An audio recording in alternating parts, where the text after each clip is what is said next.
Testing, 1, 2, 3. March 15th, 2017. Testing, 1, 2, 3.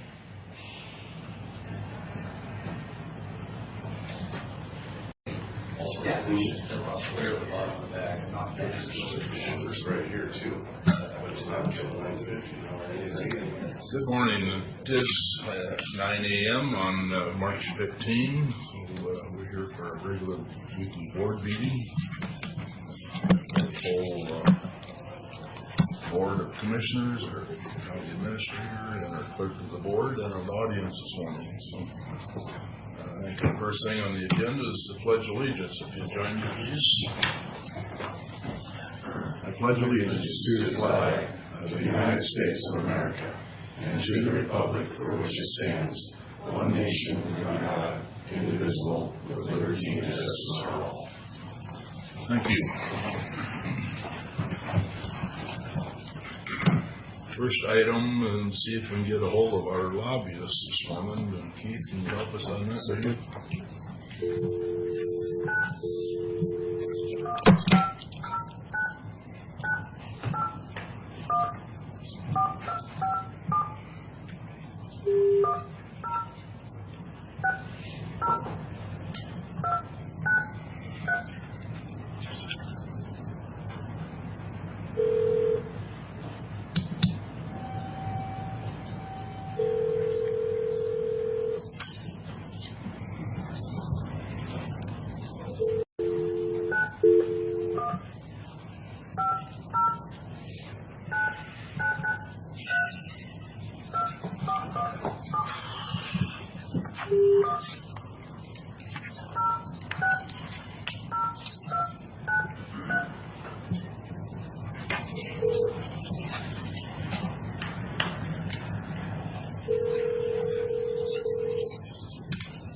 This is Zach.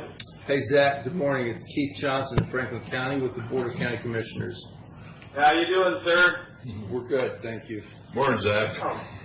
Good deal. You guys getting some rain over there? It's pretty nasty over here. Getting plenty. And our share. Punchy.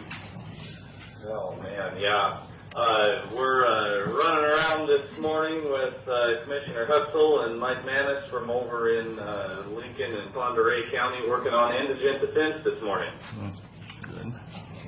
So doing a lot of work with that. Kind of hearing word that it's probably going to take some sort of legal suit by the counties, whether it be Wasatch or individual counties or whatever it might be, to actually do a little bit of good on that. So, you know, for the indigent defense funding, on average, you know, you're between 10 and 20% greater, or 10 and 20 times greater than, you know, the 1% levy that you could do on taxes. So it's a really big deal for us. Speaking of that 1%, Zach, where's that going? It's probably going clear to the end of session. One of the things that they did yesterday is they dropped about 13 title-only bills. So they're getting ready for doing the necessary to implement the budget stuff, and they're very vague and they're all blank. Zach, are those all NTIB bills? Is that what you're saying? Yes, yes, they are, and that's how they're going to, you know, start implementing things here as they come down to the end of session. It's looking like the Hearst decision with water. That's going to be the very end of session. You know, and we're hearing rumors of what we're seeing right now is not at all what we're going to see towards the end. So I really don't have much information on that. I mean, the bills are still moving, but it sounds like they're going to get changed significantly. And Zach, are they being clear to communicate to the legislators the difference between indigent defense and extraordinary? Yes, and they've got the very big difference in there, and it is in the papers that they are showing to the legislators. It is distinguished difference. So they're talking to both issues as well? They are talking to indigent defense and saying that it is much different than extraordinary defense. But they're, And saying that the extraordinary defense is still a big issue, but it's a case-by-case basis. okay, thanks. So, I know that's what you guys have got going on is extraordinary stuff. I mean, indigent defense is still a huge deal. You know, one of the questions that they're asking with that is, you know, let's say we get funding for indigent defense for this year, is that going to be enough? You know, or is that what they're going to say? Oh yeah, hey, we'll fund it for this year, but no longer. Or, you know, I mean, if you look at it and say, hey, if you fund it this year and next year and, you know, and subsequently after that, that's a fair amount of money that the counties, you know, I mean, it's opportunity cost, basically. You don't have to pay for it. So, I mean, that gives you a heck of a bump on the bottom line, you know, that you can put towards other things. So, you know, other than that, there's just, it is dead slow over here. There's not a whole hell of a lot going on. Everything that has any money in it is being pushed to the very end of session, and I mean, they're deeming little tiny things necessary to implement the budget. Just because I think what it looks like is they're holding things over people's heads for votes, and it'll come right down to the very end. So, it's hopefully, you know, their go-home bill is kind of what I'm hearing is the Hearst decision.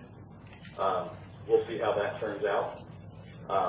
But, you know, we've got another week and a half of committees here. You know, and bills have to be out of the Committee of Origin in the opposite house at the end of that week. And then we go back to floor action. So, and it'll start moving really quick after that. So Zach, is that the only water bill that's really being discussed right now? Is that Hearst one, or is there others? Well, so the Hearst fix, you can't just fix the Hearst decision. You have to address both the Hearst and the Foster. You know, and the Foster is the water banking, and the Hearst is the actual access to water. And so when I say the Hearst bill, that's really going to look at both of those decisions. So it's kind of an all-encompassing water bill. So Zach, is Senator Warnock's bill, in your view, is it adequately addressing Foster as well? I don't think it adequately addresses either issue. Good point. You know, that there's still problems with both sides, but it is the best bill that we've got right now. All right. So, and what we're hoping is, you know, that we will see a few amendments and some changes to it to cover counties a little bit better and cover expenses and things like that, and make water available. You know, so that there just needs some reasonable way to get to water. So, and like I said, I think that's kind of what we're hearing right now, the go-home bill. They say, you know, that's going to be the one that's the very last one they do, and it's going to get everybody on board and literally be, you know, 11 o'clock on the last day. Last I heard, Ecology was pushing back on Warnock's bill. Is there any change there? Are they still? No, that's a really interesting thing. Ecology is pushing back really hard, and their argument is, well, you know, if this goes through, we're going to have to hire all these people to take care of this water policy. You know, and I haven't had the opportunity to ask the question, but I'd like to know how many people they actually let go after the Hearst decision came down. You know, I mean, because they were doing all this stuff beforehand. Right. So who is going to have to, I mean, who did they fire or you know, lay off that they're going to have to bring back? And I would bet you it would probably be, they didn't lay off anybody. Sure. So what it comes down to is Ecology just doesn't want the responsibility. And, I mean, if you're really looking at it, they probably weren't doing, you know, from the opposite side, from the people that want to conserve the water and you know, and think that we have a big problem. Ecology probably wasn't doing the due diligence that they really needed to do in every situation. You know, because, shoot, in your guys' county, how many different watersheds do you even have, you know? I mean, and water 1 mile away from a certain spot will be completely different than it is 2 miles away. Yeah, So it might be more fair to say that Ecology was not doing the level of investigation that many people thought they were. yeah, Assumed you know, they were. I think the level of investigation to the point where, you know, the diligence would be needed, I guess. But I mean, shoot, even you guys have found that out when it came down to the county level. I mean, it's a huge job. You know, if you're going to go look at every well and every watershed and. Well, I mentioned that, Zach, because I am suspect that Ecology's opposition may be at least part or maybe heavily rooted in the idea that with all the extra attention on it, the level of due diligence in the past won't cut it in the future. You follow me?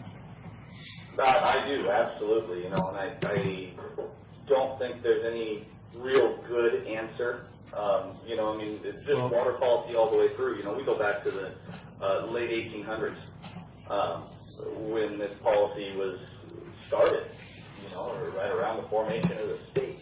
And rather than kind of look at the water policy in Washington State as a whole, they've just done little fixes and patches here and there, and we'll take care of this issue, and then it starts branching out. And now we have a huge monster that certain parts of it conflict with other parts, you know, and then we've got our in-stream flow that is a de facto super water right, and, you know, and those still don't even make sense. You know, you look at the charts and graphs and all that stuff, and it doesn't make sense why or how they did that. So, I mean, absent an entire overhaul of water policy in Washington State, you know, I mean, the best we can hope for is a fix and some sort of a retraction and take it back to something like it was. Yeah, well, So, until we can fix it. they're arguing they need additional people to do the level of investigation that they've implied, at least, that they've been doing in the past. And the alternative point, the one you made, was how many people did you lay off? And so if they can't make a justification for adding those additional people, then their answer is going to be to punt it to the counties. And certainly we're not going to get the budgeting to cover the people necessary to do it to the level of regulation that they're going to impose. I spell it out that way just to try and emphasize how critical it is that, at least in my view, that it stays with ecology. And whether they add more or less scrutiny is less concern than keeping it there, because if they push it down to the county level, they will clearly ramp up the regulatory scrutiny, and the cost to the county is going to be enormous. And of course, that ends up getting passed on one way or another to property owners. So keeping it with ecology is critical. Absolutely, you know, and don't hold me to this by any means, but, you know, it sounds like from conversations we've had that there will be a county component in the bill, in whatever bill ends up getting passed in the very end. However, the county component will be, you know, okay, if ecology decides to pass this down to the county may, so it's not a will, you know, the county may require further investigation. So it sounds like what they're going to do is they may be able to pass it on to you, but if that happens, it's going to be an option for you guys to do, and it's probably going to be through your building department. You know, so building and planning, you know, if there is a specific area, you know, that you guys know where water is short, somebody wants to put up a short plot, you know, and do 20 houses, you know, the building inspector and the planning department's going to come in and say, no, you can't do that because we know there's not water there. You know, I think that's the option they're giving you. You know, and as you look at the Odessa Aquifer study, you know, I mean, you start getting up. I mean, I know that's a little bit north of you guys. Does that come down into Franklin County at all? Yes, it does. Yeah. Yeah. You know, and you start looking at that study, and those numbers are scary. You know, I mean, with the no discharge coming from the Columbia Basin, and a lot of towns even in danger of running out of water. You know, so I mean, you guys out in that area have a problem. So, you know, I think that's going to be more of an issue in that Odessa Aquifer area than it will other areas. But long story short, I'm thinking, sounds like if there's going to be a county option, it will be just that, an option, not a mandate. So now we've talked a bunch about water. We're just about out of time here. I got to get to another call. Is there any last thoughts you guys have? Any other concerns or things you're watching or questions? There's a long list of bills, Zach, but obviously there isn't time. And most of them we're following with the Ledgwa tracking website anyway, so we're seeing when the hearings are coming up and tracking with those, so. If you guys wanted to shoot me an email real quick with all those bills on it, what I can do is give you a response, kind of line item response right in there and tell you what we know about them. Okay. All right. Well, with that, I'll see you tonight, Zach. Outstanding. Well, thank you very much, and we'll see you at the reception. Okay. All right, guys. You guys have a great day. Okay. Thank you. All right. With that, Nicole, could you come join us?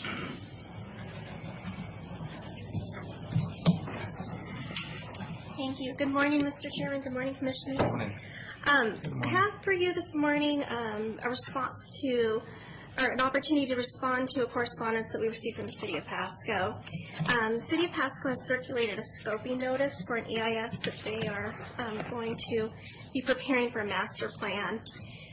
And so generally, this EIS is an opportunity for them to look at all these different environmental impacts that could occur as a result of this project. This is a non-project EIS, but the issue here is this master plan that they're going to be putting together. They provided a map and a letter, which I put in the packet for you. They're showing that the total area to be master planned is 1,600 acres. But I calculated it out. It looks like about 425 acres of that is outside of the current city limit boundaries, which means it's in their urban growth area. Those are the areas generally north, but of course it's not a straight line going across. The area that's in the urban growth area, of course, their comprehensive plan applies, but it's still within the county's jurisdiction in terms of zoning, short plats and subdivisions and zoning. So it's something that certainly we want to watch over. And there is some detail in there about what environmental impacts they'll be looking at as they prepare their plan. Down in the recommendation section, we've basically come up with 3 different items that we could respond to the city with in a letter. And they have requested response within a couple of days, so that's why we're bringing it to you this morning. First, I think it's important for us to note this fact that about 425 acres of this West Pasco Broadmoor Development Master Plan is located outside of the current city limits, and these carry zoning designations as assigned by Franklin County. I'd also noted that the Franklin County Shoreline Master Program applies to the shoreline areas in the UGA, but I do think we should eliminate that reference because I looked a little closer at the map, and I don't think that any of the shoreline areas are being encompassed by this master plan area. So that's one change.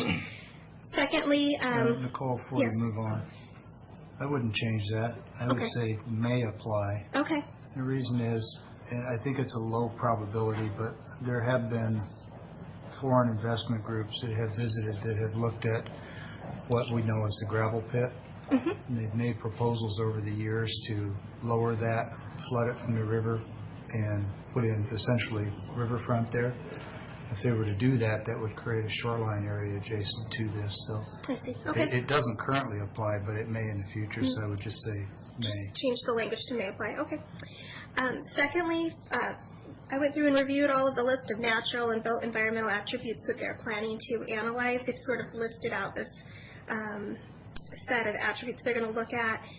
They didn't really go into great depth and detail about what they meant that they were going to look at in terms of earth. So we think that we should ask them to specifically broaden that to look at geology, soils, topography, unique physical features, and the erosion and enlargement of land area. These are all significant factors with any sort of large-scale development. And then in review of their water, we think they should specifically call out that they'll research surface water movement, quality and quantity of water, runoff and absorption issues, flood, groundwater movement, and public water supplies. So we just think that that should be listed out. Some of the other subcategories they've listed out, so we just wanted to make sure that those were captured. And then finally, I'm suggesting that the letters say that Franklin County officially requests notification of future opportunities for public review, just so that we can stay in the loop, to include circulation of documents for comment, planning commission workshops, special meetings, and so forth. And then I've written, furthermore, if a citizen planning committee, task force, or other such body is formed, we request that a representative from our Franklin County Planning Commission and from the Franklin County staff, either planning or public works, be invited to participate in that. So again, we've drafted a letter. We're just looking for some feedback or input on that, and also authorization for the county administrator to provide that over to the city. So on item 3, Yes. the last sentence, and from Franklin County staff, Yes. I'd prefer that you not call out planning and public works. It may end up being Keith. Okay. It may be some other hired consultant expertise. So just, I'd rather it actually say Franklin County representative as opposed to Franklin County staff. Okay. Just leave it as open as we can. On the list of discussion topics up above, the last item is transportation. I'd like you to include a specific request that in their studies they focus specifically on multimodal transportation for ag commodities and other economic development north of the city. It has been pointed out, and I think correctly so, that some of our main routes of getting products from the north part of the county to 182 have been choked off, and that this is one of the few remaining avenues. And so I think it should be called out specifically to look at that as a major transportation corridor for ag commodities and other economic development. When you say multimodal, are you thinking of rail service? Well, I want them to study that potential. You know, Okay. That's why the mention of multimodal, because it may be access to water. We just don't know what the future holds, but let's ask them to study it. Okay. So when they do this EIS, and we're asking what we want for this 425 acres that is in Franklin County, the plan eventually is they'll annex that. I'm sorry? Well, the plan is they're going to annex that? Well, presumably the lands that are within the urban growth area would be annexed over time. So, but this is an opportunity we have to put, because it's still in Franklin County jurisdiction, to continue to say what we would like. Well, they're going to lead the planning effort. Right now, this opportunity is exclusive to the environmental impacts and how they're studying it, so that's what we'll specifically comment on. But I think we should use this letter to also convey our interest in the study itself, so that we put in the record that we want to have some involvement and opportunity to work with them on this. Okay. But it is their project. Okay, and when they get also get questions from tribal, Correct. River Shore protects that. The River Shore Management Plan protects that from the tribal saying anything about shore at this time. I mean, where is that going to go? Anybody guess, I'm sure. Yeah. I'm sorry, I don't quite understand. I couldn't hear you. So they're going to be, tribal's going to be doing the same thing we are. They're going to be looking at this and saying what they would like. Yes. What problems are we going to see there? Do we have any idea? No, I don't know at this time. Okay. Because we got River Shore Correct. and we got a management plan. Yes. Management plan should protect that from tribal or anybody, but they can still talk and say what they would like to see. Most certainly. Yes. And I don't have a copy of who all received the scoping notice, but I would assume that they sent this out to tribal agencies. Yeah, I thought I read in there's a couple places that. It mentions it, but there's no Yes. specific distro list. Oh, So I don't yes. know who was distributed this So I comment. thought we might be changing plans later on. Yeah. Tribal's involved. Okay. So, part of bringing this to you today is just to alert you to this effort so that you can be aware of it. And then if there's more things you want to know in the future for the planning department to reach out to the city and report back, I'm certain that you'd be happy to do so. Nicole, I'd be interested in your thoughts as to whether or not we maybe should include a request to have them look at irrigation infrastructure, potential irrigation infrastructure impacts. I think that Franklin County Irrigation has got a wastewater ditch, I guess you'd call it, on the northwest corner of this property that runs northeast to southwest. And if this development were to impact that discharge area, either because of an accumulation of groundwater under development or a rerouting of that could drive a significant cost for the irrigation district, which then comes back on the ag community that ultimately pays for it. Okay. So let's ask them to please look as whether or not there's any impacts on existing or proposed irrigation infrastructure, wasteways in particular. So the changes to the infrastructure and the impacts of doing that. To existing or proposed Okay. irrigation infrastructure, including impoundments and wasteways. Okay.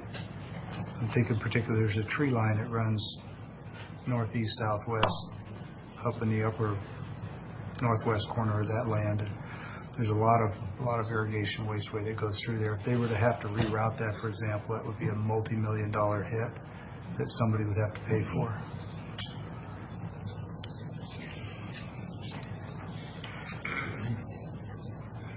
So you'll draft a letter and get it to Keith. Yeah, we meets did. the expectations of the board with the Yeah. proposed change, and we'll get that sent to them. All right. Thanks. Thanks.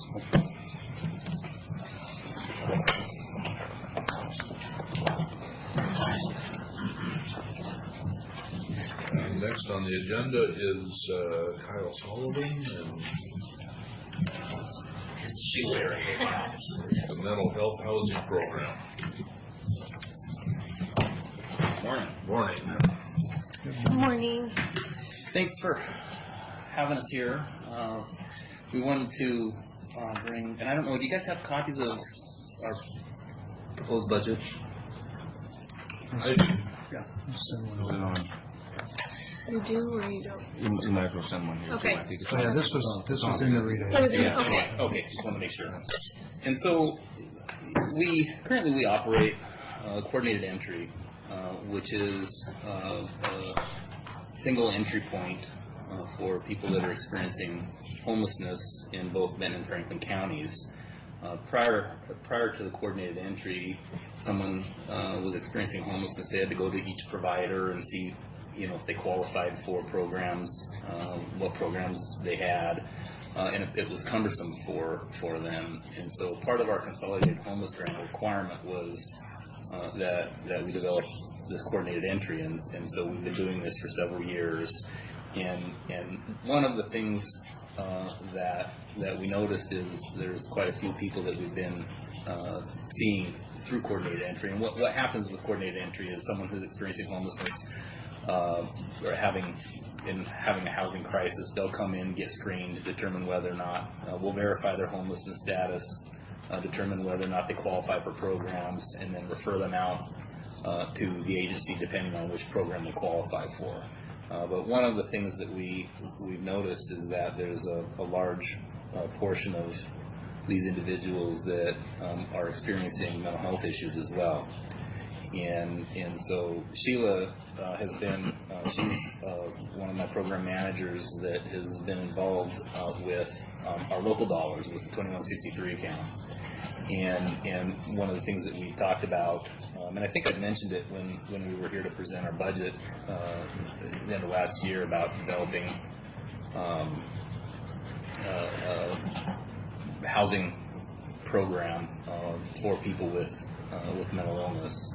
And so Sheila has been working really hard on this, and I brought her along to kind of explain the program, and what we're asking for is permission to move forward with the program. So I'll turn it over to Sheila.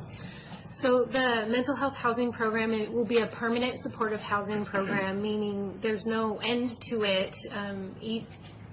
With keeping in mind that we're trying to get these clients to secure public housing assistance, so we're encouraging them and helping them, apply for Kennewick Housing Authority or Pasco Housing Authority.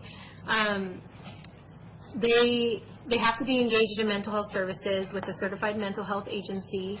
They must be, a resident of Franklin County, and then we will determine that they're homeless. We'll be in close contact with their mental health provider just to make sure that they're staying engaged in services. Pretty much the client will be paying 30% of their income towards their rent, and then the program will pick up the rest, but keeping in mind that they have to have reasonable rent. So we always, anytime we deal with sending clients on housing searches, it's within the fair market rent rate.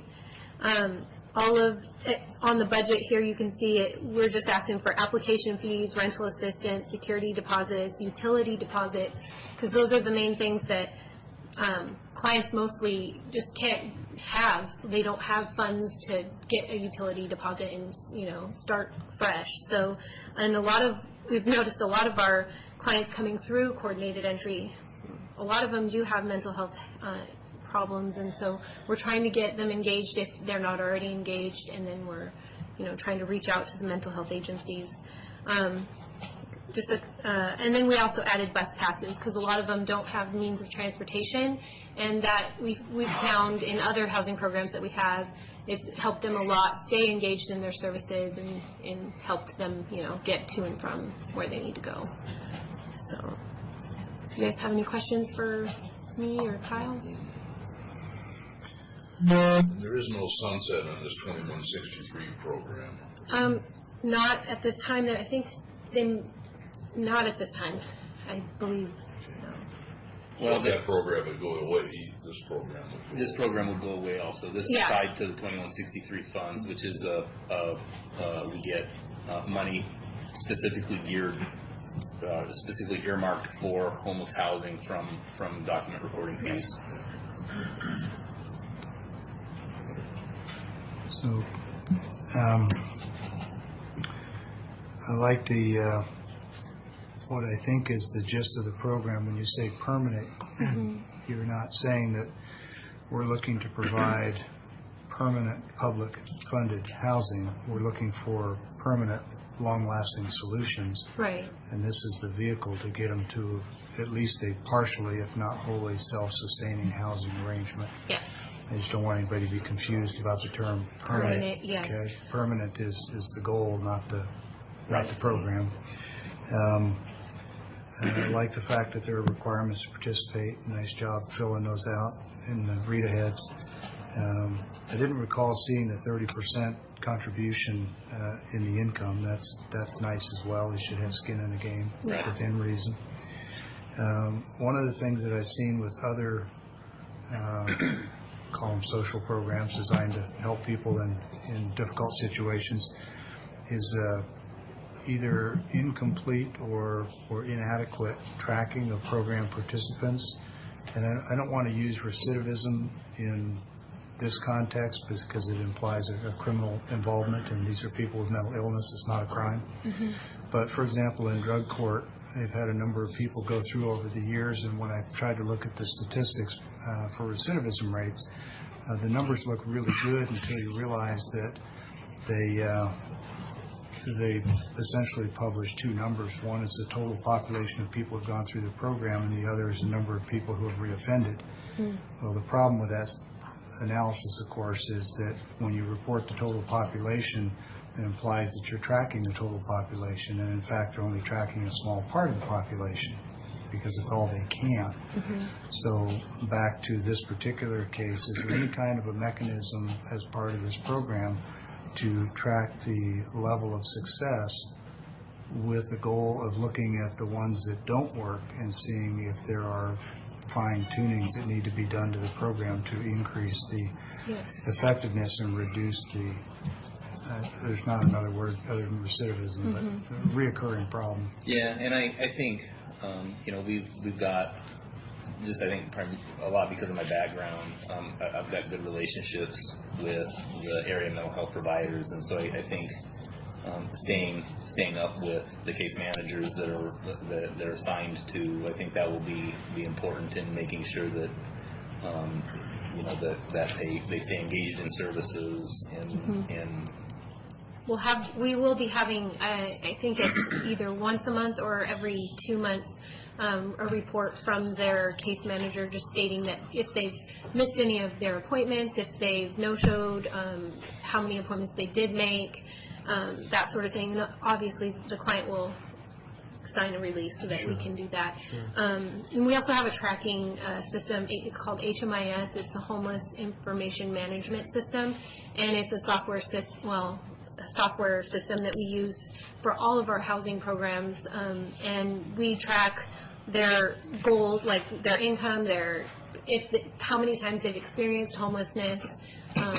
It's just, we can run reports in that system and make sure that it's working, and if it's not, then we can tweak it, So I get the program requirements and the follow-up with the providers, and that's kind of all over on this side of the line. I'm looking at once they've gone through the program and they've achieved a housing status that meets their needs. At some point after that, by the very nature of homelessness, it's very, very difficult to keep track of their future success. And that's really the only thing that tells us whether or not we've achieved a permanent solution, right?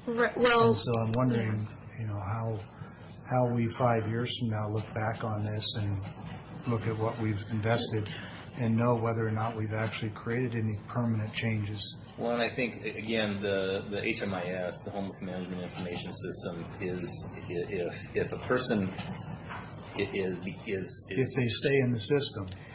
Yeah. Because the nature of homelessness is if they move to California and they're homeless, we aren't going to know it. Well, yeah, that's true. That would be difficult to track. If they move to Olympia and they're homeless, it's going to be difficult for us to know it. I'm not picking on the program. I'm just pointing out what I think is one of the really, really difficult parts of these kinds of programs is finding empirical evidence of success or failure, not to credit or criticize the program, but rather to replicate the things that work and get rid of the things that don't. Sure. And I think that's a big challenge anytime you're talking about a permanent solution. And a lot of these folks are vets, by the way, so I'm especially appreciative of this effort. Right. Currently, our office also oversees the Shelter Plus Care contract. It's a very similar contract in means of the housing program. It's just funded differently by HUD funds, not by local document recording fees. It's always full. Like, we can't keep. There's never an opening, and so unless someone bumps into public housing and they get approved for housing authority, and then we don't have to pay their rent anymore. So that's the only time we get openings in that program, and we definitely track that when it happens. So we'll know once they're on their own with securing public housing versus just being on our program. The ones we can track. Yeah. The ones we can track, yeah. And I think we all know that Sure. a large percentage we're going to lose track of, and that's not a reason for not trying, Right. but it's a challenge. Sure. Okay, thanks. Nothing else, there's a resolution there.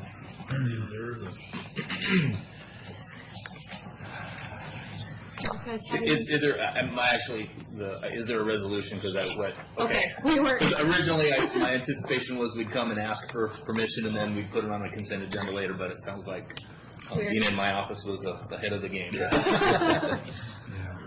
Communication gap. So, Mr. Chairman, move for approval of Franklin County Resolution pre-number 2017-66. Ask the clerk to take the full title for the record, but it starts with, in the matter of approving the use of 2163 funds for a permanent supportive housing program. And I'll second the motion. Question, on the agenda, it shows 2017-76. Is that pre-stamped? Okay. Right, this one is incorrect. With that, motion and a second, all in favor? Aye. Thank you. Thank you, gentlemen. Thank you. Thank you.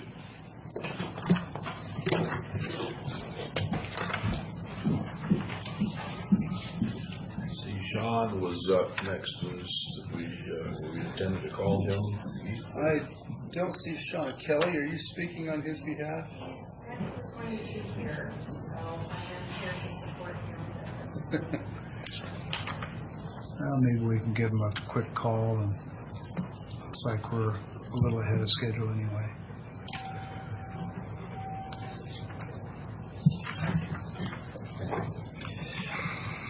Mr. Chairman, if there's no one opposed, perhaps we can move ahead with the consent. Get that out of the way. I think that'd be a good idea. Sorry. I was just proposing that we move ahead with the consent agenda, make use of a couple of minutes of administrative time while we wait for the prosecutor, and with that, we'll move for approval of the consent agenda, 9 items as presented. Second. All in favor? Aye. Go ahead and maybe sign these while we're waiting.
Good morning. Morning, Good morning. A few more of these to sign, John.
Thank you. Sean, please. Thank you, Commissioners. I am asking the Commission to make some changes. We've made a reorganization change within our office. I am moving a DPA2 attorney to the position of Chief Civil Deputy.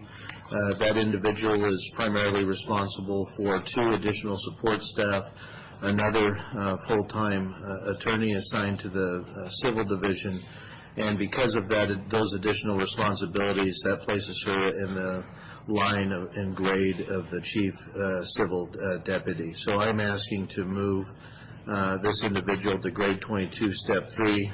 Based on her experience, she has additional managerial experience. This is the person that's primarily responsible to providing the legal counsel to not only to this board but to every other department within the county, guiding on a variety of various legal issues as this board knows, as well as managing and contributing to the management functions within the office.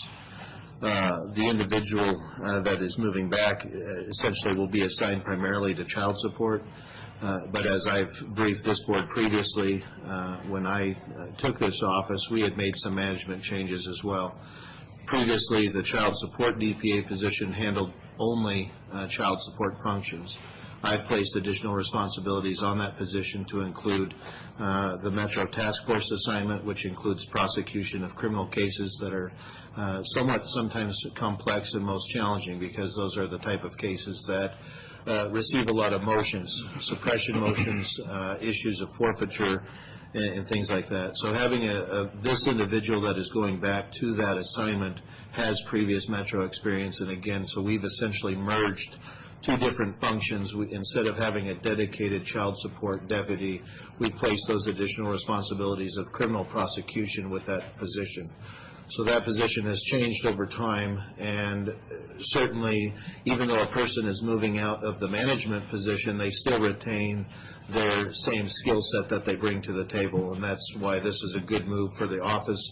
It's placing an experienced trial-level attorney back into that position, kind of a dual role, providing child support enforcement, which is extremely important. Franklin County actually is one of the top 3 counties in the state for revenue based on some of the implementations that we have put in place, including we have an additional employee that's from the Department of Child Support Services that offers assistance in trying to get people that are owing obligations to help them assist with getting jobs and getting back to work. And that's something I think is really important, is having these people pay back for those individuals that they owe a legal obligation.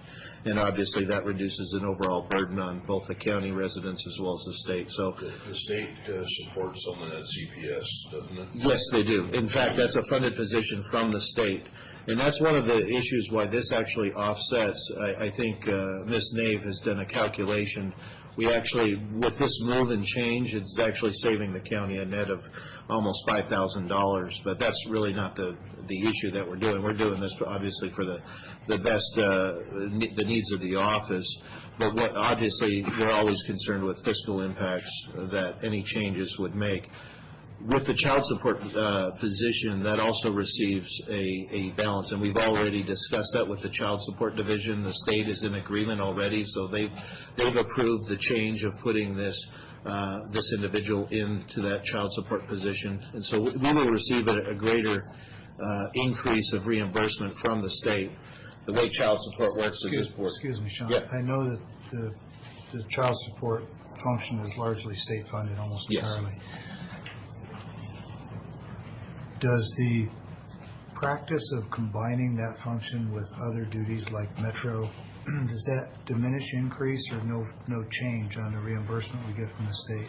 Because the salary of the individual that will be moving to child support is greater, there is a slight greater increase on the county's portion, but the state also pays approximately 60% reimbursement for that position, because again, we're utilizing the position to do dual roles, and it basically equates out to a 60% child support function, 40% criminal and other functions, and so the state is bearing most of the those increases sound like they're tied to a higher wage, and what I'm trying to get to is, does the mere fact of combining those positions affect the state's contribution? Let me phrase it another way. I could see the state looking at it and saying, this person is not spending 100% of their time on child support, so we're not going to give you 100% contribution, Right. or what would normally be 100% of their share, and maybe try and reduce that. Is there any reduction for combining? No. Okay. Because, again, this was a change. We placed these additional duties and obligations, I believe this has been about almost 5 years ago. So the state has reimbursed us for the services and child support, so primarily they have to really approve, so to speak, the change, and they have given that approval because they realize the state is going to be increasing their reimbursement rate back to the county. So our reimbursement would be no different if the person in this position only did this function? Are reimbursed if they only did child support and nothing else, right, then the state would cover that 100%. But what our evaluation is that position, so it doesn't justify to have that position. So you're attributing 60% of the position to Child Protective Services? Child support, yes. Child support, sorry. Yes. Okay, and that's why they're paying 60% of the salary? Yes, approximately. Okay. The person that did the child support before, was he full-time? Full-time, it's a full-time position, but it's not full-time child But support. was he, the person before, after this change? The person before has also done part criminal prosecution as well. I don't have a problem with that, but that's something that Yes, yes. So, yeah, so since I've taken office, we added on the criminal prosecution part of that position in making that change. So there's only one personal action form needed today. I'm sorry? There's only one personal action form needed today for this change in personnel. There's no change in the person going back to... They're going back to the same position, the same grade and step that they were at. The grade and step changes for the management move, which is putting this attorney into the new management position as chief civil deputy. Okay. So when... Oh, go ahead. I don't know that I asked the question right. The person that's dropping from your CPA or DPA down to child support, is that person wages being changed? Yes, that's a reduction because it's no longer the management position. So it goes from the chief civil position is the grade 22. And so that grade change goes back to their original position, which is a senior deputy or senior DPA, and that's a grade 21. So that's part of the reduction overall. This is overall a net reduction of approximately $5,000 when the calculation of just salary and benefits was combined. I believe Ms. Nave gave us a more detailed, if we look at just salary alone, which is on the scale that we have with the grade and step, it was approximately like $25,000. But when you look at the overall benefits package of the assigned, it comes down to about a net savings to the county of almost $5,000 just for the change. Because one's going down back to their original position, the other's moving up because it's a management position. How come we only have one personal action form then?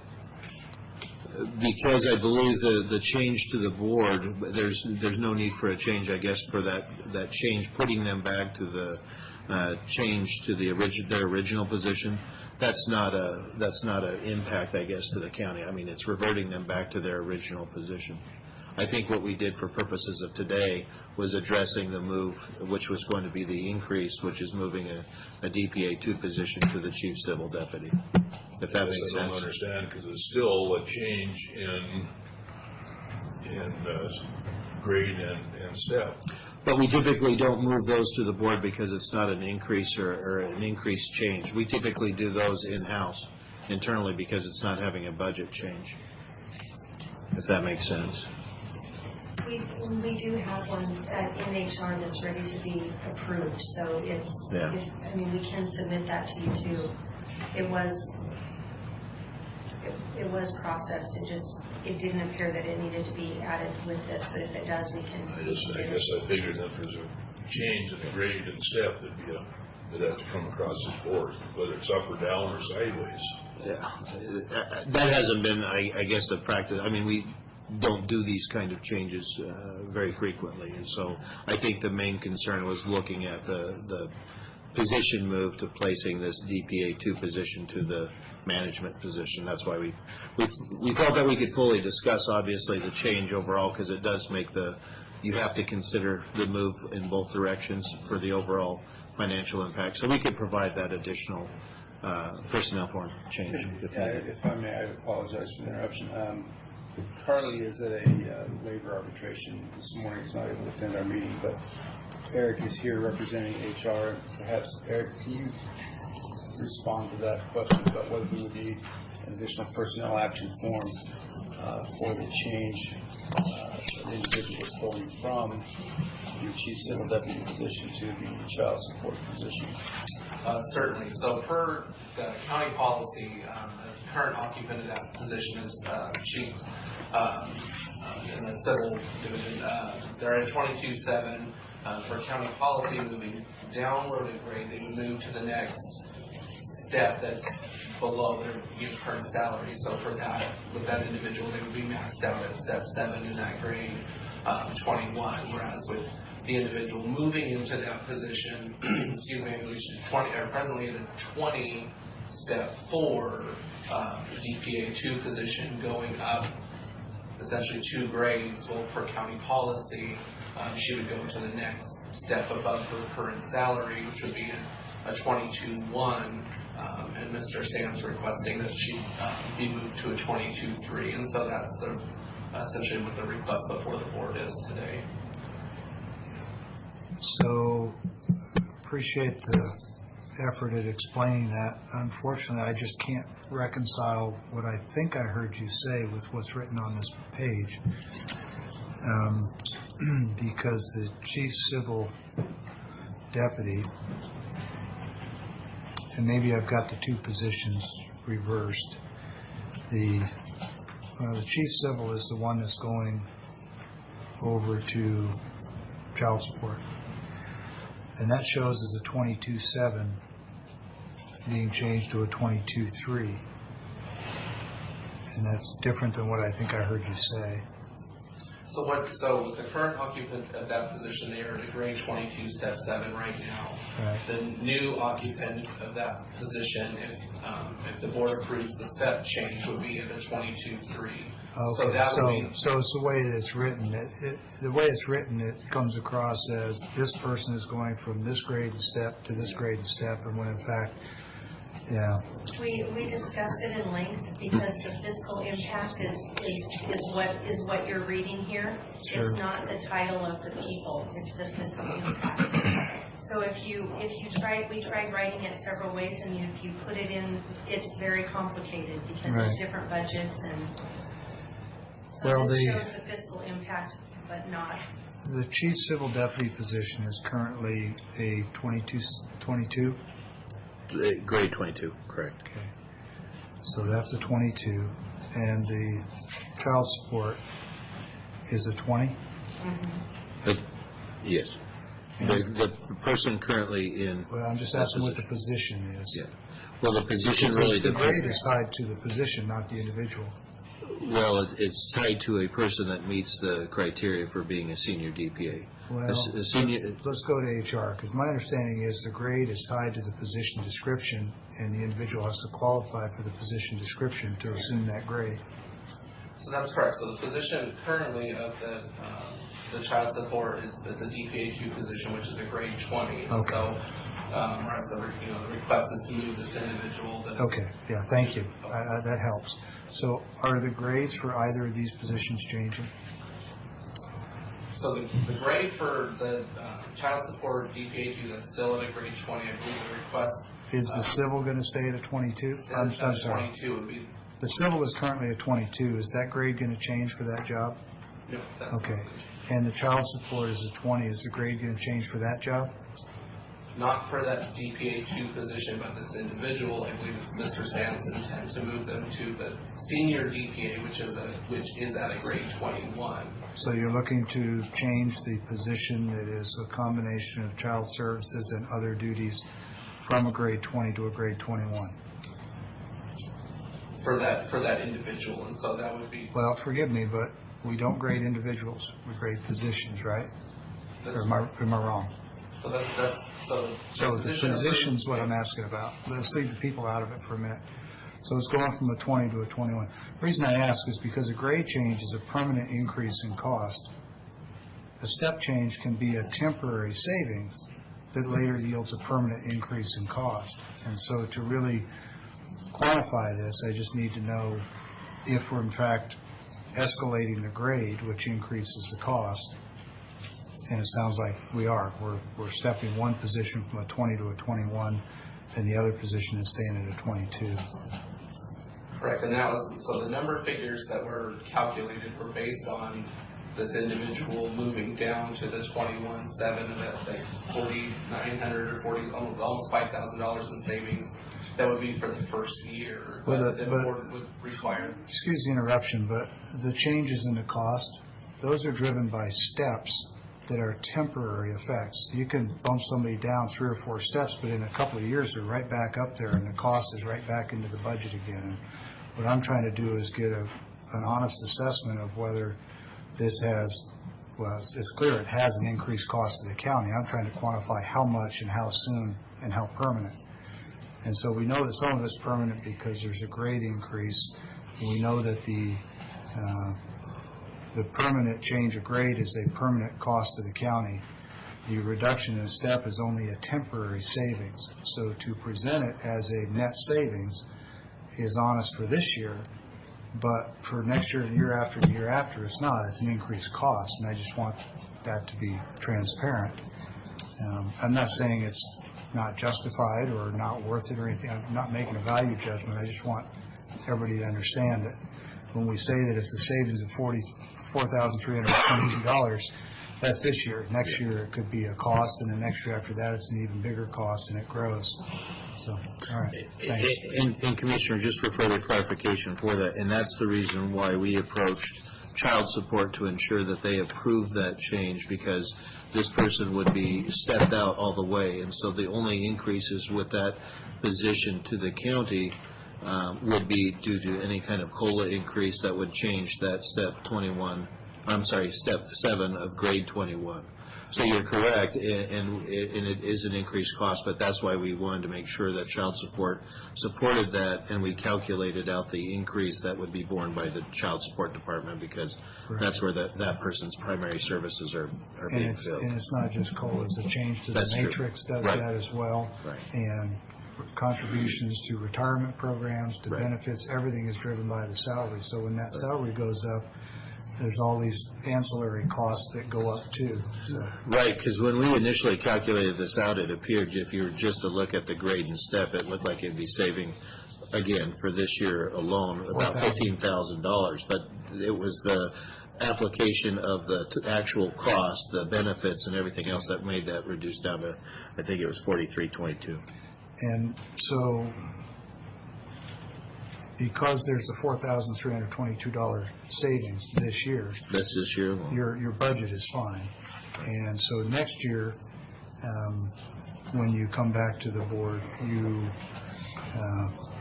probably won't need an increase to cover this position, but the year after that you might. That's how it looks to me. Which again, those increased costs, like for healthcare issues, that has been a substantial part of the overall benefits increase of cost. That also would be split and borne by the state as well for their apportionment. So, yeah. So any increases are going to be covered 60% by the state, roughly. Yes, and just again, I appreciate the consideration for long-term impacts, because remember, the person that is moving to the chief position, they would have continued to move an additional 4 steps along their grade and change, which would also have a fiscal impact. Now that that's on a different grade level. Of course, that would have been steps at a lower grade, so still That's would have been correct. cheaper. That's correct. It would be a lower rate, but it's not like it's in a vacuum, so to speak. There would be increases along the way for the next 4 years out as well. And with a grade 3, there's obviously 4 remaining steps, which, so there are going to be changes with cost along the way. One other quick question. When you ended your contract for outside professional legal services with the local firm, I don't recall, was there a a hire to replace that workload? We decided to do that in-house. We decided that, looking at where we were utilizing those dollars, we felt that based on the workload that was being sent out, it no longer made fiscal sense. It certainly did. So but, how much did we save by pulling back that contract? that was a 72,000. 72,000 a year. 72,000, and Yes. so you've absorbed that work in-house? Yes. So arguably, that more than compensates for this? I would certainly hope so. Okay, thanks. We have a, right here, if you want to make that motion.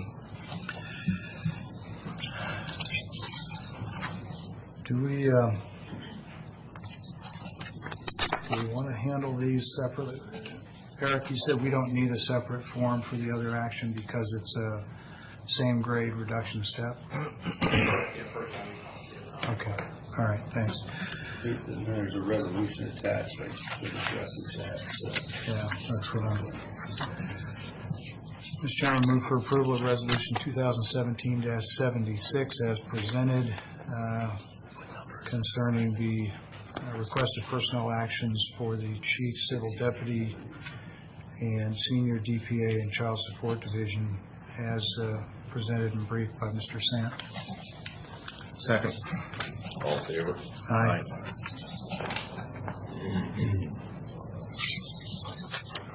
Thank you. Anything else?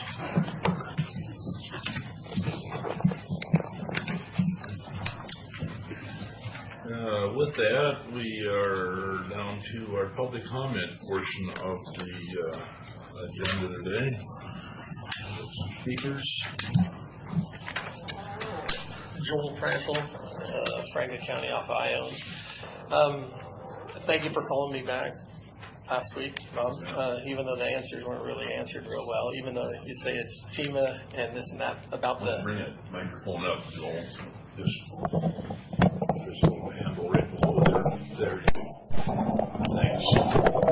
On that, yeah, it's about the Glade Road area where you answered and called me and mentioned that it was the reason why the delay was because you guys talked to FEMA and it took longer than expected to have them contact you back. Is that right? Basically, that's long story short. Well, that road still isn't open. It's still closed this morning. It's open to public, to local, but it's not still open closed. to truck traffic yet until they get asphalt on it. They don't want to tear up the This is still today, though. I mean, I can't even believe that it would still be closed today over a 2-foot area and a little bit of drop. What could have been easily taken care of instead of calling someone else and then sitting on it. Or how many man hours? Do you guys know how many man hours that you guys had Franklin County work on that road for that specific area?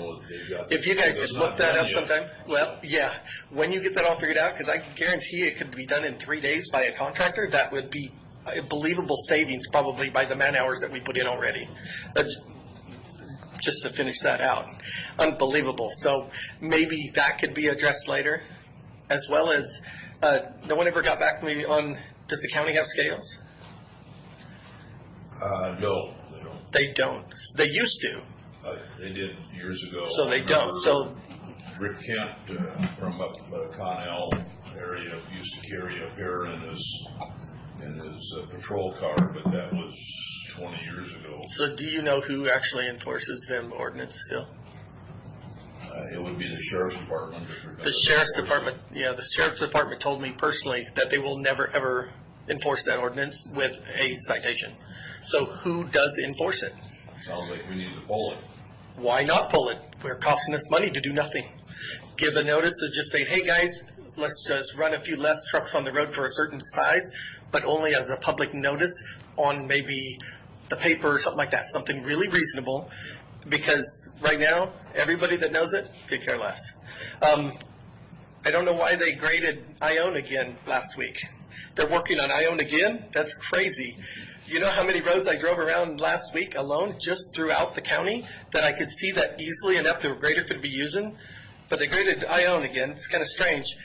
When there's many roads to be taken care of that need to be taken care of, but I noticed that the grader sits, 2 of them, many hours sitting up there. So if we're working around the clock, why do I see the graders still sitting in the same spot? And I've mentioned, because I go up there every single day at different times, them graders are still sitting there, so they use them very little during the daytime then. Do they only work at night? Just wondering. I don't know that they're working 24s right now. Or even 10s. They should be on 10s, but... Okay, maybe we could check into that, because them graders are still sitting there, and I've noticed them at least every single day this week, because I'm by there at different times, anywhere from 9 o'clock to afternoon, but they were still there. Where are they sitting, Joel? Eltopia West, just west of the post office, where they're parked. So... I didn't see it where they're taking a lunch at different times if it was closer to noon time, because there was no vehicles there, other than the two graders still sitting. So I don't know if there's an issue. Maybe the grader broke down. Maybe that's the issue. Maybe you get back to me on that. Out of diesel. Maybe. So maybe we could get that understanding of why. It doesn't make any sense why we didn't have that road fixed. So, and maybe man hours and cost, what it cost us, or otherwise we should be jobbing it out for a private contractor. Thank you.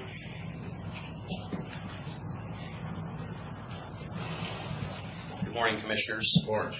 Stephen Ballin, 7114 Maxim Court, Pasco. Mr. Cook, I appreciate you calling me, leaving me a message. I'm still waiting on the call in the first part of the week so that we can have a conversation. Thought quite a bit about this. I did quite a bit of research on our quote-unquote emergency that we have declared in Franklin County.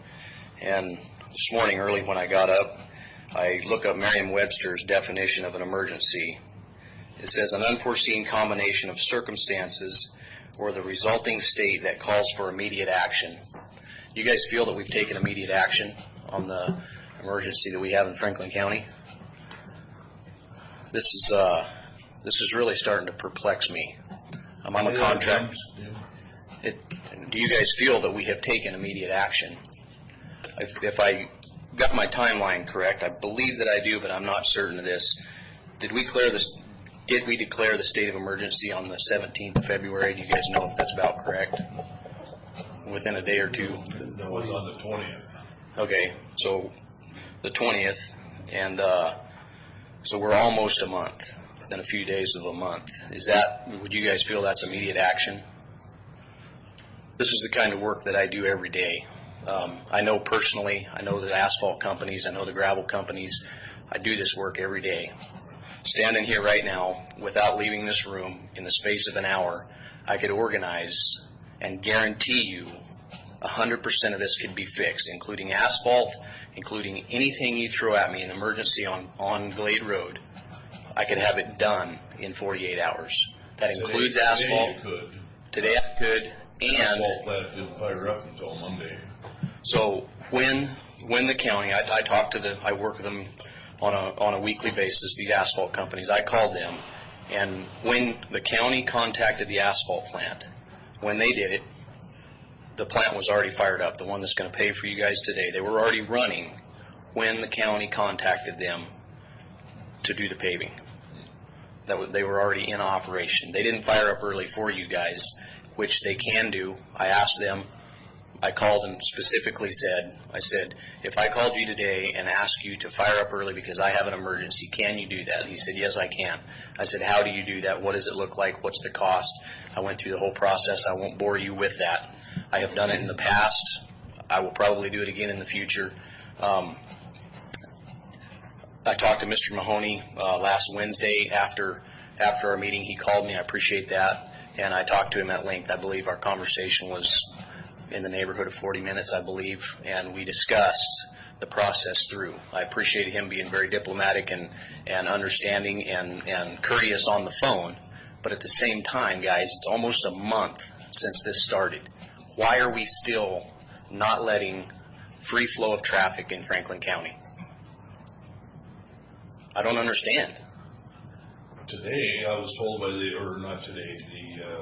talked to Craig Erdman on Monday, I think it was, Monday morning he came in, and he told me that the asphalt plant had just fired up Monday. And I don't disagree with you. They did go. Wait a minute now, I'm Okay. just saying what Craig told me. Sure. I So- have no other information than that. I didn't Yeah. call the asphalt plant. Okay, so I did, and Okay. and they stated that they weren't asked about starting early. That wasn't, and we're not ready to pave until today anyway. Whether they started early or not, we're still not ready till today to pave anyway. And so I went out and I went out and looked at it. I also have measurements on the area that we're paving today. You guys, this is ridiculously small in relationship to what contractors do. I don't want to pick apart the county crew. It's not what I'm here for.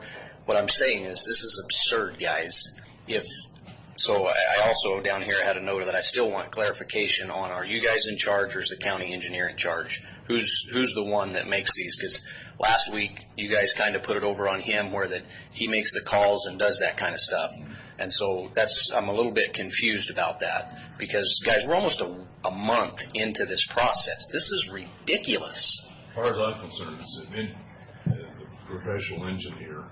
I don't have a degree Well, in we need to engineering. get rid of this guy because if this is the process that he goes through, you guys are getting hoodwinked. I'm serious. Guys, it doesn't take this to do this kind of work. I went through and I calculated the rock. We're talking $10,000 worth of rock that we could have put the crew back, put county residents back on the road.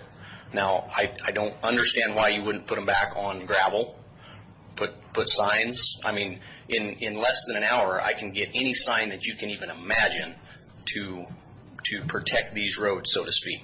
I appreciate what Governor Peck had to say about public safety. I'm about safety. You go talk to my crew, they will tell you that they get in trouble because of safety, not because of making mistakes, because of safety. I am very safety conscious, and I appreciate that you are. Let's not make a big deal about the safety part. Let's get the problem fixed so that safety isn't an issue. We're a month into this, guys. The exposure to the county from these roads is ridiculous, especially Glade Road. We're bypassing farm equipment, big farm equipment, to other roads. So we're putting strain on other roads because we don't open this road. I mean, I don't understand. Can you help me understand? Like I said, I'm not the engineer. I was looking forward to having a conversation with you about it last week. You told me you would go talk with him and we would have a conversation again. And you did call me. I appreciate that. We haven't asked you to call me back the first of the week because I was out of town. In fact, I'm leaving as soon as this meeting's done to go to Olympia again. I appreciate that. I left at 3 o'clock yesterday morning and I got back at 11 last night. I appreciate Busy. I could write you a book on Busy and what that looks like in a guy's life. I keep hearing all these excuses and I don't understand, guys. I mean, I took my son to Con Expo. I don't know if you guys are familiar with what that is. It's the largest construction show on earth in Las Vegas, Nevada. They built entire buildings in parking lots to show off their wares, right? They assembled those buildings in 2 days and they took them down in 1 day, right? And we're talking about 450 cubic yards of rock and giving or taking a couple thousand square yards of asphalt. Guys, we do that kind of stuff in a half a day on construction sites. We're a month into this and we're not done yet. Are they striping today? Do you know? Are we gonna keep do we have a safety issue out there because we're not gonna let traffic because we don't have stripes on the road? Can't answer that. Well, let's get some answers, Commissioner. I mean, and with due respect, we're almost a month into this. I understand that. At what point are we going to put the county residents first and go out here and make this happen? Yeah. Do I need to go talk to the engineer and get answers from him? Is there a forum for that? I asked last week. Is there a forum for this? A forum for that? Well, you put it on him saying he's the one that makes these calls. If you're not the one I should be talking to, then I need to go see him. I haven't met him. I'm not sure who he is, but I know engineers. If you guys need assistance, there's both professional engineers and retired engineers that with one phone call, you say we need help, they're going to come and help. That's the way I am. I'm a rancher. If a neighbor or a rancher or a farmer calls me and says I need help, an emergency says you take immediate action. That's not what we've done. I mean, correct me if any of my statements are false in any way.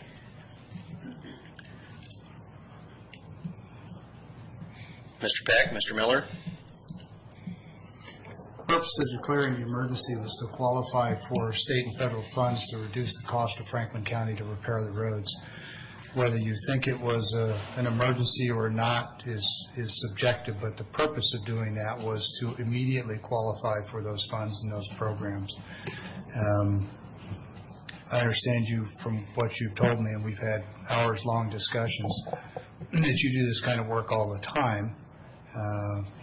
And I think in the last meeting you said you had contacted our Public Works folks and they said that they didn't need anybody else on the Public Works roster. Is that, do I remember that correctly? Yes, you're correct. Okay, all right.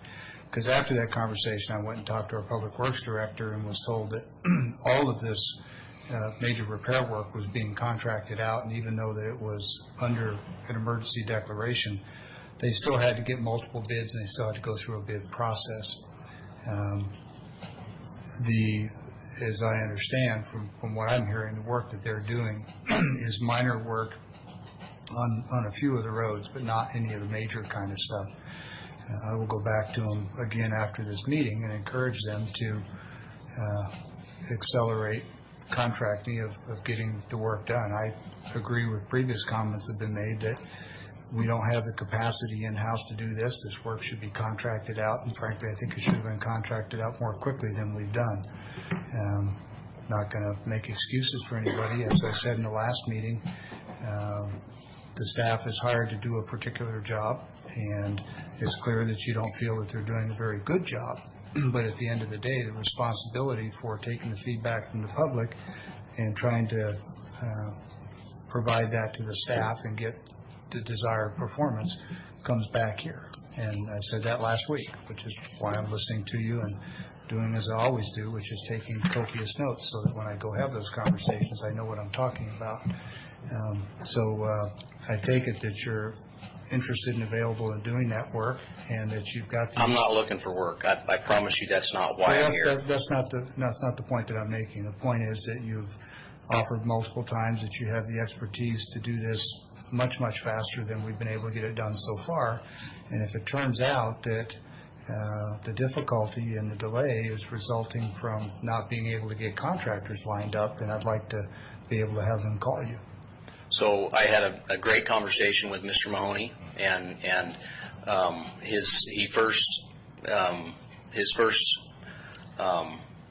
the first part of our conversation was about public safety, and I appreciate that. I understand public safety. I work in traffic on active roads. And that includes those construction workers. I saw a statistic the other day that said that more job site construction workers are killed every year by people driving through closed roads than are killed by drunk drivers. Absolutely. That's why I'm telling you, I understand the public safety part of it. I work, right now they're working in closed conditions with an occasional local traffic only. I work in active and live. The cones that you see at Argent and Road 68, that's me. We're doing active work while traffic is active. And so I do understand that, and I do appreciate that. I want safety to be number one. Mr. Brannell spoke of machinery setting. I work in the industry. I understand sometimes, I don't know the circumstances of this one, but I do understand machinery setting sometimes to do the project. But what I'm telling you guys is to fix the area right now that they're paving today, to fix that area, the actual effort that it takes to do that, in emergency situation takes 2 days to do that. That's from the time we walk onto the job. That includes cutting the asphalt, removing the material, placing the material, doing the proper compaction testing, and doing all of that stuff. That whole entire process is 48 hours worth of work. We're almost at a month. I'm not saying from that, the time you have the bid, right? Well, from the time you have the job. That's correct. But we're talking emergency situation. The county's doing it themselves, so we're not talking about bidding it out to a contractor. So it's 48 hours worth of work. We're almost a month into this, and we're still not done. And so I'm not beating up the county, the crews, about their job performance, about their abilities, about the quality of their work, any of that. What I'm saying is we're almost a month into this, and we're still not done. And we're talking about emergency, That was what was declared as a state of emergency. The county crew has chose to do it. You guys have chose to do it that way. That is your... Actually, we haven't. The guidance is, as I know it, and the feedback from the Public Works Department was that we were going to contract out as much of this work as possible and only do in-house smaller projects that they had the capacity and the equipment to do. Where this one fits in the queue, like Commissioner Cook, I'm not a road engineer. I'm being told that going out there and working on that road while it was still saturated was not a good plan. Maybe you know better than that. You're in the industry. We work in sand. Maybe, like I said, you may know better than that. I'm not a road engineer. I don't pretend to be one. But you are beating up the county crews, and as a citizen, that's your right, because Mr. Peck, with due respect, I'm beating up you guys because I haven't went to them. Mr. Mahoney contacted me. I had a great conversation with him. Last week, it was pointed towards the engineer primarily. I asked if there was an opportunity for me to go talk with him. It wasn't given. That's why I'm back here today. If he's the one I need to beat up, I don't mean to beat up is not the right word, but to have a spirited conversation. I understand that you're here to express your frustration and disappointment with the board, and you've done that effectively. And your comments have quite clearly said that the crews are not getting the work done at anything like the rate that you would have gotten it done. I haven't been out there watching or it. any other folks doing it. What I'm saying is the work is not getting done at the rate that the ability is to be done. How they're doing it, I'm not out there watching. I don't know. I do go up through the county very regularly. And so I don't know the effective rate of their work. Whether they're working fast or slow, I don't know. What I'm saying is that job takes about 48 hours to do. That's how long it takes to do the job. When they're there, when they're not there, I don't know. What my question still is today is who's in charge, who makes the decisions, how do we decide which roads we're doing, and we've declared a state of emergency. You've stated that we have to get bids, but we haven't done that because it's the county crew that is doing this fix. Right, I understand the county doesn't make asphalt. So you've asked a general question about who makes the decisions. Correct. If you tell me which question or which decision, I'll tell you who makes that decision. Because there's a lot of decisions involved. I recognize that. My question is, who decides which road gets fixed when? My understanding is that goes to the engineer. Is that correct? It's the Public Works Department. And certainly the county administrator and the board of commissioners have the capacity to weigh in and overrule their professional judgments if they choose to do that. We've not chosen to do that thus far. What other decisions can I answer for you? So at this point, it has been their decision to wait on Glade Road. Is that fair? It's been the engineer's decision, not your decision. That was my understanding from last week. That's correct. I've not asked them to wait on Glade Road. I don't know anyone else that has. Okay. So we have public safety, we have soft road bed, and in the engineer's decision, we wait until now to complete our fix. Is that a pretty fair summary? Well, that implies a reason for waiting. I don't know what their reasons are for waiting on that particular stretch of road, but I understand what you're saying. Okay. Well, they did bring in JUB Engineering also. I've worked with JUB extensively. In fact, in multiple of the emergency fixes I've done, they're a well-qualified and good firm. They were brought in also. Sure. That. Absolutely. So they're well-qualified and fall on RPE. It was shared with JUB. Sure. In fact, my understanding is that most of the engineering decisions have been made by JUB and with their consultation. Okay, I'm impressed by that you guys called in a professional. I've done multiple emergency fixes with JUB, along with other consultants and help, such as compaction soils companies, and along with those, one very successfully, we moved thousands upon thousands of cubic yards of material, brought it up to compaction standards, and effectively done it in far less than a month's time, 3 weeks' time. So I would appreciate still you and I having a conversation about what your conversations have been with the engineer. You guys don't have to answer to me. I'm not asking for that. I want understanding of why we're at this point. I love Franklin County. I appreciate the work of the Franklin County crews. I grew up from the time I was knee high to watching the county road grader going past and being excited because we had a smooth road again.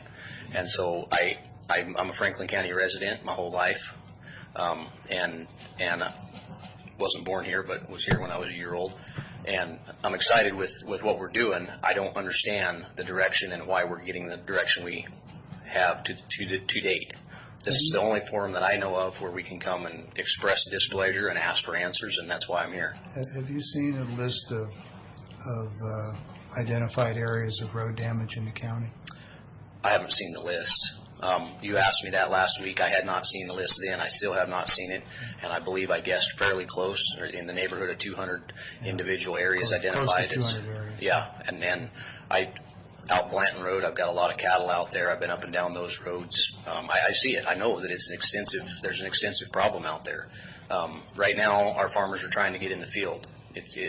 We're talking about $40,000 to fix the area that we're talking about, and hundreds of thousands of dollars a day of commerce goes up and down Glade Road, and we're detouring this commerce for almost a month, and it's time to get it back open. I was fascinated hearing the question last week, and the reply again today is that we went to the effort to put restrictions on roads, and we have no way of enforcing. I shouldn't say no way. We have no answer on how our plan is to enforce those. Whether it's scales, I don't think Franklin County Sheriff's Department should get a set of scales. That's not my point. But it's, if I go down the road with too big of a load, there's no way to enforce that. Well, I've heard that multiple times, and not only am I not the county engineer, I'm not the sheriff. The sheriff does have a legal obligation to enforce county ordinances that are county laws. Sure. And if a truck has got a vehicle weight posted for a tractor with no trailer, and that vehicle weight exceeds the weight limit, there's a prima facie case right there that they've exceeded the weight limit. So there are ways for it. Yes and no. Well, I have a truck right now that says 105.5 on it, and it's got a trailer that's empty hooked to it. So we both know that there's not 105.5 on that truck. It's legal to haul that. But the weight of the tractor on the paperwork for it probably exceeds that too. I'm not going to say it does. I have to look at the numbers. But I've been told by farmers in Franklin County that the weight limits are too low because the weight of their tractor alone without a trailer exceeds that weight limit. Speak to that. In that case, and the sheriff discussed this in the Farm Bureau meeting, in that case there's clear evidence that it exceeds. I don't want to make too much of it because I don't think anybody, the sheriff included, is looking to aggravate the situation. They're looking to make things as safe first and as accessible second as can be made. So. Well, I appreciate your time. Look forward to speaking with you, Mr. Cook. And please, let's get our county roads. Let's put a priority on the main arterials, and let's get this open and safe for our county. I'm too busy right now. I don't really have time. If there's an emergency situation where my help is asked for, there's other companies that are much more qualified as far as the equipment that they have on hand to do that specific job. So if you called me, I would probably refer you to those. They are definitely qualified. I'm not looking for work. That's not my point at all. What I've stated is that I do have the expertise. I do understand this work. I do it every day. I know how it works, and this isn't the time frame that it takes to do it.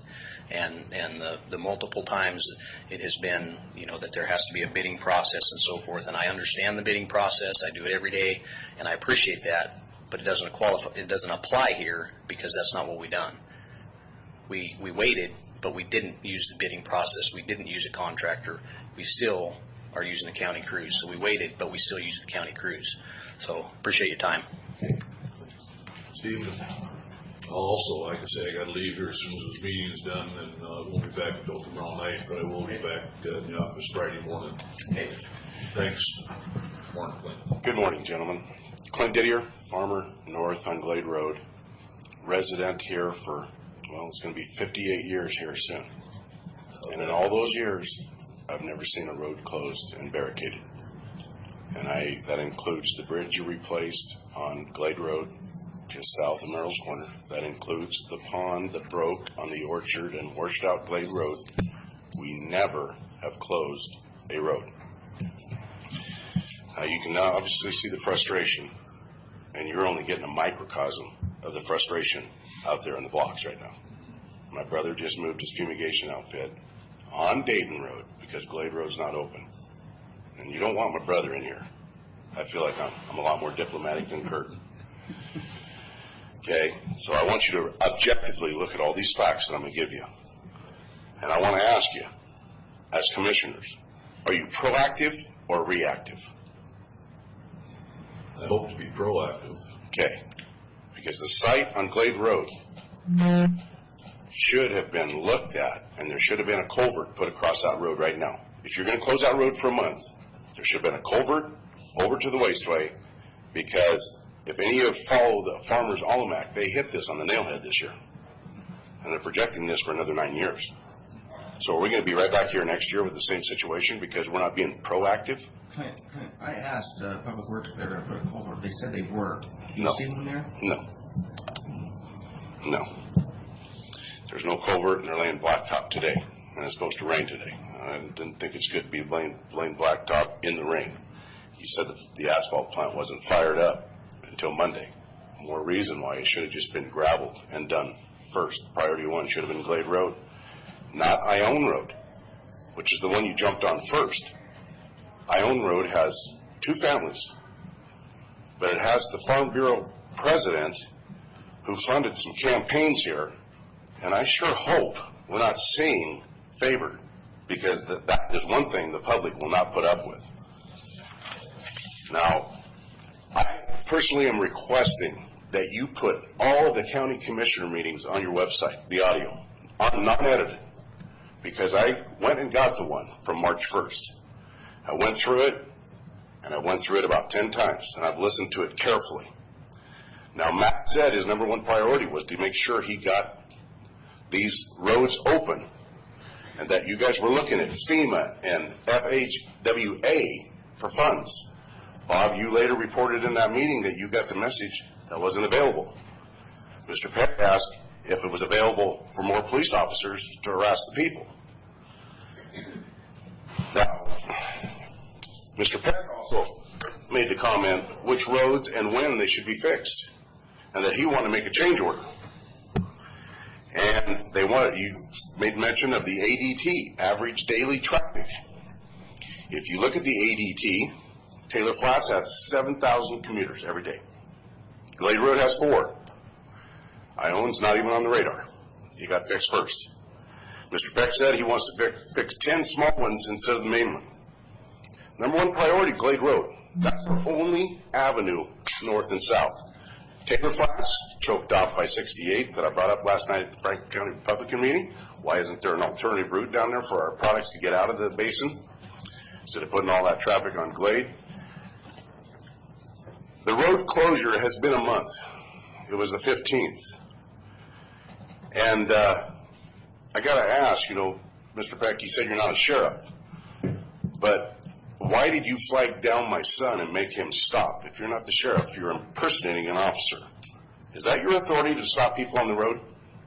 I didn't stop him. I stood there and he stopped. Oh, no, in your testimony, you said you almost had to get in front of him to stop him. Yeah. You said that in your testimony. I was standing on a closed roadway.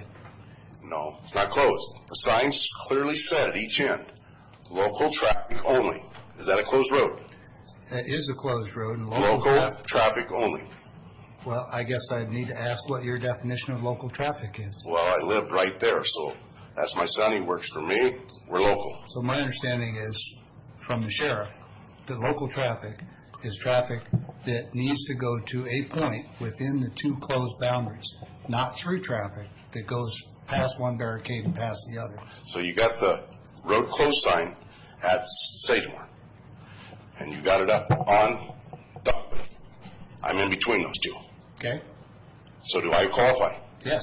Then why are you flagging down my son? I An didn't flag him impersonating down. officer. You said when you looked into his eyes got big. He had sunglasses on. We had this discussion this morning.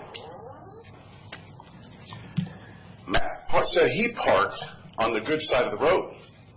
to stop traffic. Why would you impede the good side of the road and make the people detour to the dangerous side of the road? So that is impersonating an officer. This concerns me because as a resident, I am concerned about the safety out there.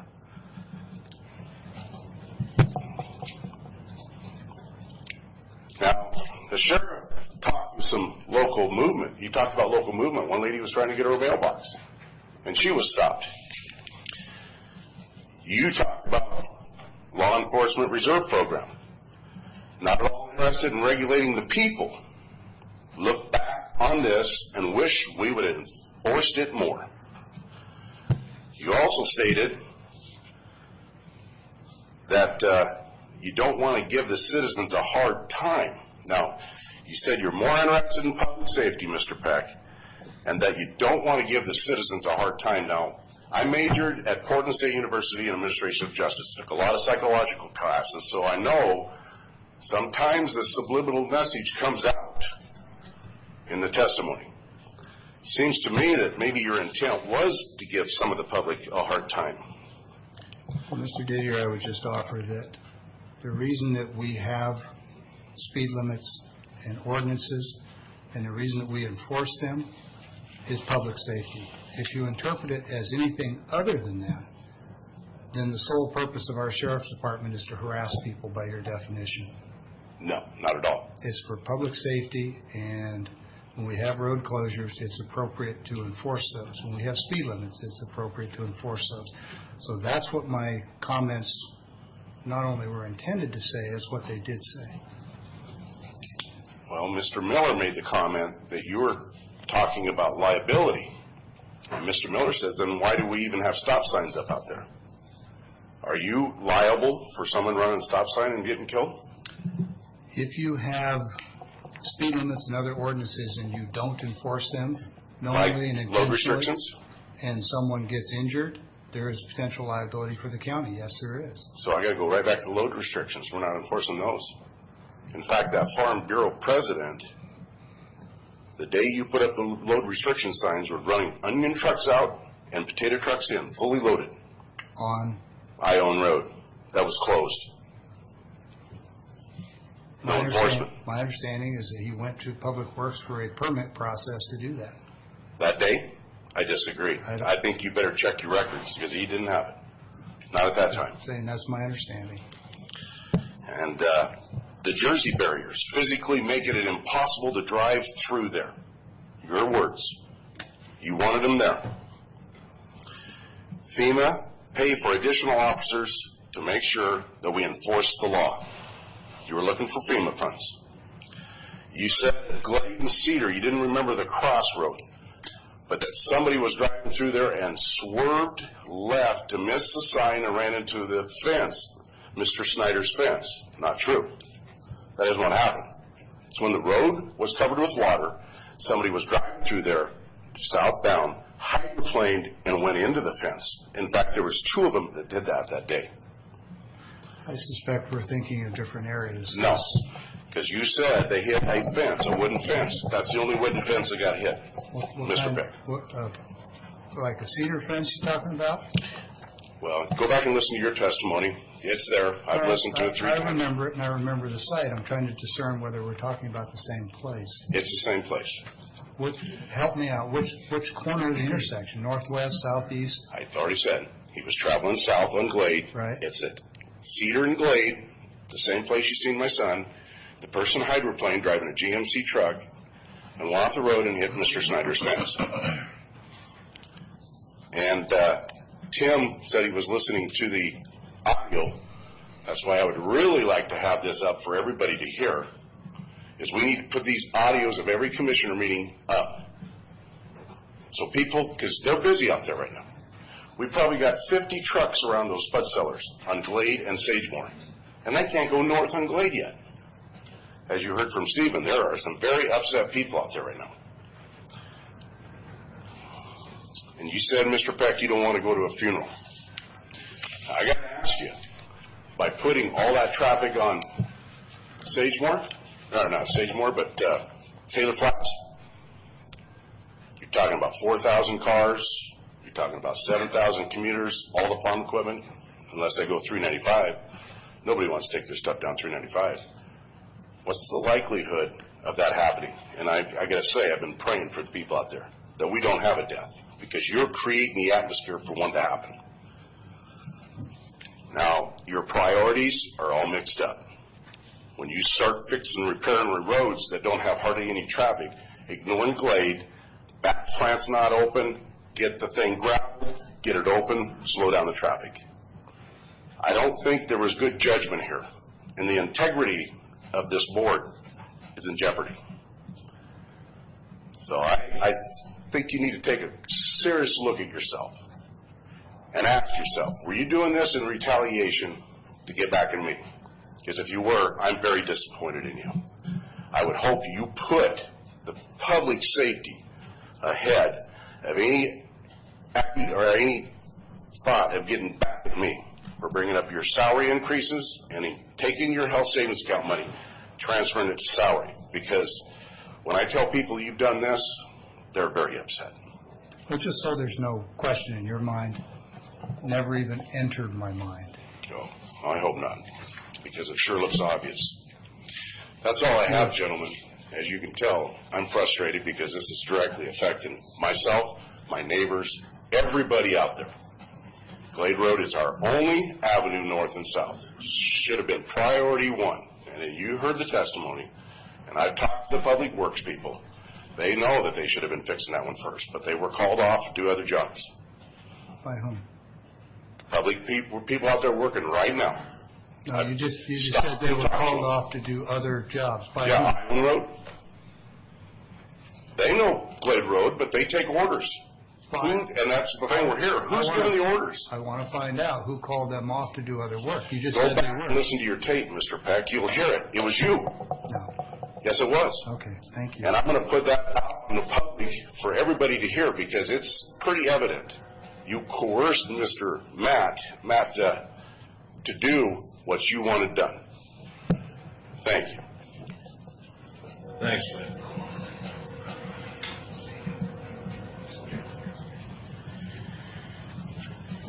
Good morning. Dan McCary, Under Sheriff, Franklin County. I just want to clarify here. I don't think there's an issue with the sheriff's office. I think, for the most part, I think the sheriff's office is doing a good job up north. Okay. All right. We're balancing, that trying to assist the public in writing citations when we have to. We haven't issued, to my knowledge, we haven't issued any criminal citations or made any arrests for the big heavy vehicles being overloaded and that kind of thing. That's not our goal. The question keeps coming up, who's in charge of that, who enforces that, so on and so forth. I think the sheriff's made it clear, but I just want to make it clear again today that obviously we enforce that. Now, do we have scales in our vehicles? We don't have scales in any of the vehicles. Since the sheriff and I came on board here in 2015, there was no scales. We still don't have any scales now. With that being said, that's one of our priorities. We'll probably have scales for next year.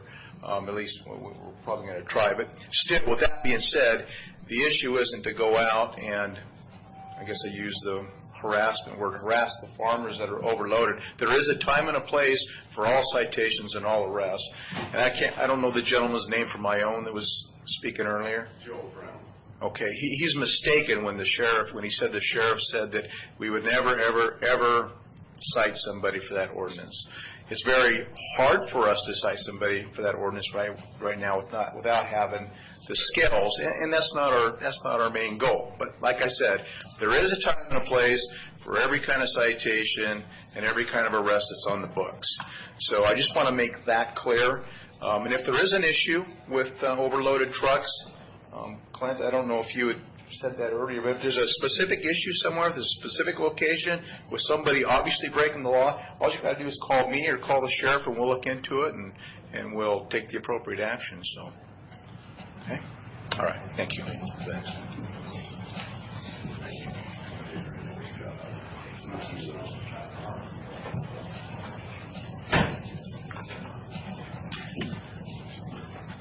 No other comments? We'll finish up office business then with vouchers.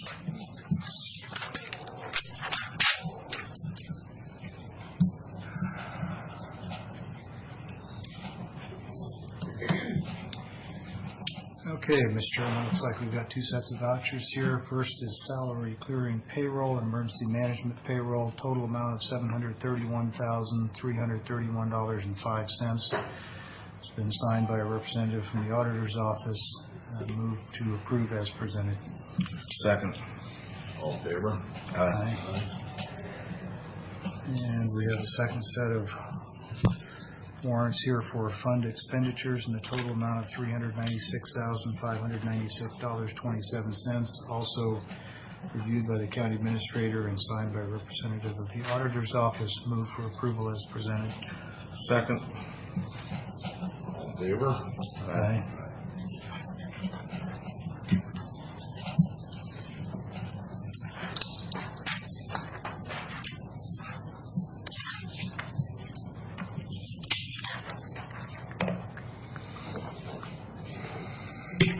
Mr. Johnson? Yes, sir. First item, I would like to introduce Lauren Wiltsey, our new planning director. He's been patiently observing our commissioners meeting today, and I wanted to formally introduce him to the board. Welcome him to Franklin County. Lauren has spent a number of his recent years with Adams County as their Welcome aboard, planning Lauren. director. Our meetings are usually not quite this lively, but we welcome the feedback. Brings a wealth of experience, and we're anxious to get him fully engaged and moving forward with our planning and building department. He and I met this morning. He's already come forward with a couple of good ideas, and so hitting the ground running, as it were. So they found an office for you up there. Pardon? They found an office for you? Yeah, found a back 40 back there. It's a big room, though. It's a nice office. So anxious to have Lawrence spend time with each of you individually so you can get to know him, and certainly want you to know that he's available for your questions or comments related to planning and building services. First item of business, I've got should see it read ahead, a contract with AdCom Engineering. They are experts in E911 consolidation. They've done some work around the Pacific Northwest and other locations. Came to us on the advice of our consultant, Steve Reinke, who has worked with them on other consolidation projects. So we're asking your approval of this contract with AdCom to move forward the final budget work and planning work related to the CECON effort that is ongoing. We are anticipating literally any day a revised memorandum of understanding that spells out the relationship between all of the multiple parties for the consolidated center, and this is one piece of the process to getting that completed. So for your consideration today is the contract with AdCom to provide that technical service. Let me get this clear. This is part of it, or this is not the complete of this? No, this is not the step two or whatever. Right. This is not the MOU with all of the parties. This is just a contract between Franklin County and AdCom, and then we also currently have a contract in place with the city of Pasco for them to bill for a proportionate share of this work. Okay. So being a member, this is the contract. This contract is with a firm that will provide us with technical expertise in actually designing what the consolidated service center will look like from our perspective. Okay, I got it. Something we agreed to early in the discussions with CECON. Yeah. With that, do we have a resolution or a contract? Yes. This is the same document that was in the read aheads, right? Yes, sir. Okay.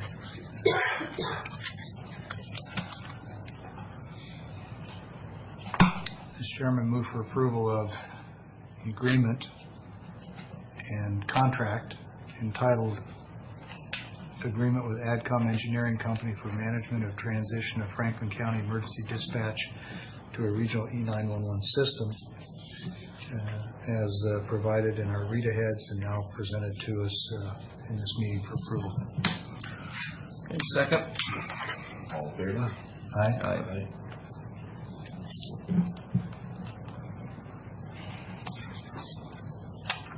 Looks like Keith is closing his book. Anything else? Enough fun for today.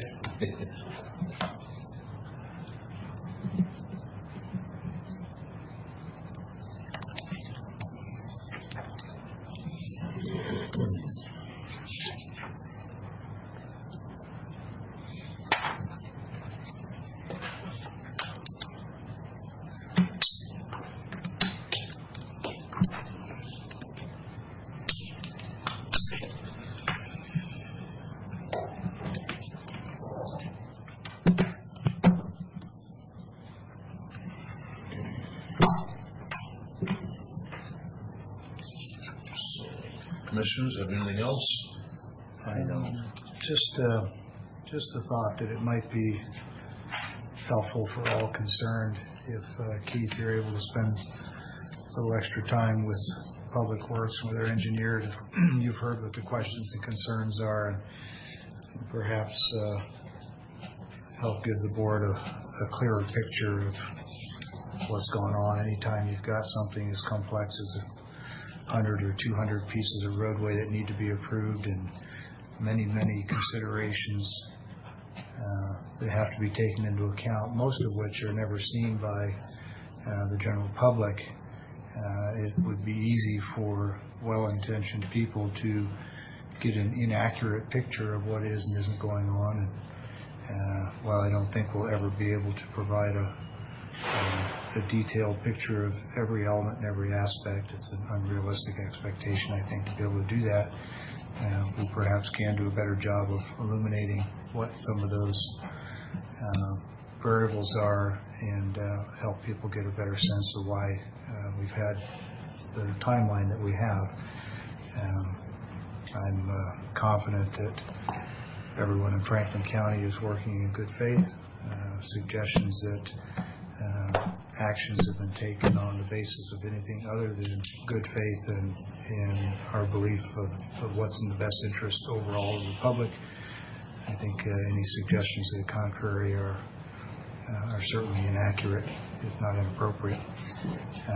But that being as it may, if you could perhaps get with Public Works and maybe give the board a little better picture of where we're at as well. Certainly.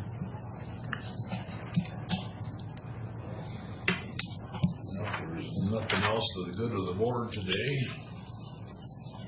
Anybody? We are adjourned. Okay.